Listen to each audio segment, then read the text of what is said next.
Alright guys, diecastmania here with a model review of the Shinsei Minipower 1/60th scale Komatsu D155W.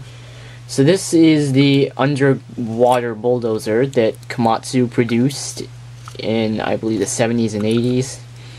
They did a few of these machines, and yeah, a lot of them have been out of commission for a while, and they actually ended up having Komatsu rebuild most of them that were in Japan following the tsunami a couple years back.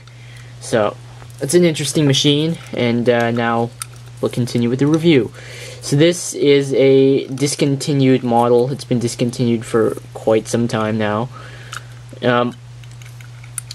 It's made in Japan by Shinsei. It's part of the Minipower series number 36.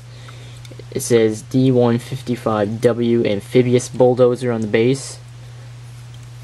It's held together with rivets. It's a pretty decent model for its age.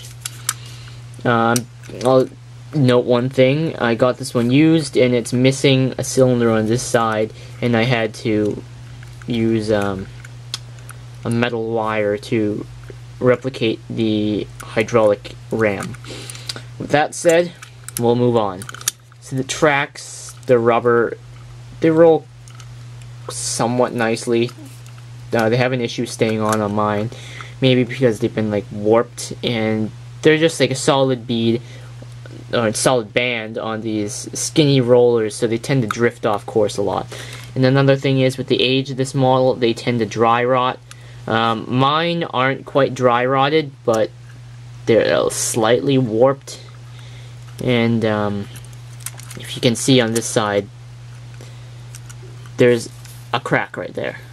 There's tons of small hairline cracks all over the place, but miraculously they just managed to stay in one piece. So that's one thing to look for on this model when you're buying one. Now on the features, the blade moves up and down, and this piece over here is so it moves up.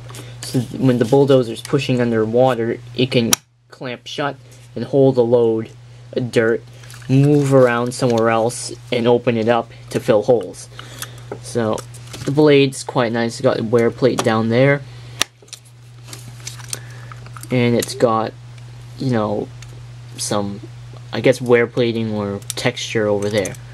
And here you got your water sealed grill. As you can see, there's a lot of rivet detailing here because they had to seal off the machine completely from water and rust, corrosion, stuff like that comes from using the bulldozer in the sea. So this is actually the fuel tank. There is no space for an operator, as this is a remote controlled machine. And so a guy sits on the shore or on a boat and he can just operate it. So the ripper, it kind of doesn't really stay up, but it can go down quite not far. And this is the snorkel exhaust, which it routes an air intake up here down into the engine, and exhaust comes out the other way. So this is actually like a mast. It actually serves as a water depth indicator as well. So, you know, the water surface would be somewhere up here, and you can tell how deep the machine's in the water. So the decals are actually very nice. They're not pad printed, they're actually adhesive decals with clear backing, and they're just black text. A classic Komatsu logo. This is actually quite a heavy piece. Very nicely done. Well, I'll end the review with saying one thing.